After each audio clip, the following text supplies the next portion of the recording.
এবার আওয়ামী লীগের সংরক্ষিত নারী আসনে সংসদ সদস্য হতে চলেছে অপু বিশ্বাস। জুনায়েদ আহমেদ পলকের সাথে ছবি দেখে নিশ্চিত হলো জনগণ। বিস্তারিত জানতে ভিডিওটি শেষ পর্যন্ত দেখুন।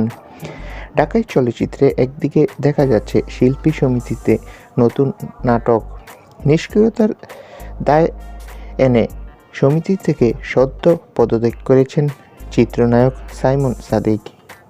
কিছুদিন পরই ফেব্রুয়ারিতে নির্বাচন, আর ঠিক তার আগে এমন পদত্যাগ নতুন করে জল্পনা উস্কে দিয়েছিল।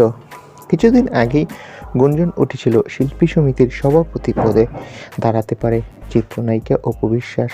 তবে গতকাল তার একটি ছবি সব কিছু মুছে দিয়েছে জল্পনাকে। অভিনেত্রীর একটা ঘনিষ্ঠ সূত্র বলছে, এবার আওয়ামী লীগের রাজনীতিতে আনুষ্ঠানিকভাবে পা রাখল এই অভিনেত্রী।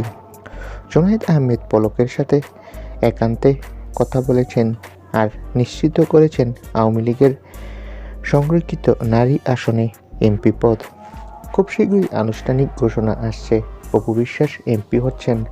তো বন্ধুরা, এই বিষয়ে তোমাদের মন্তব্য কি কমেন্ট করে জানাও। আর ভিডিওটি ভালো লাগলে একটি লাইক দাও আর আমাদের চ্যানেলটি সাবস্ক্রাইব করে রাখো। সকলকে অসংখ্য ধন্যবাদ।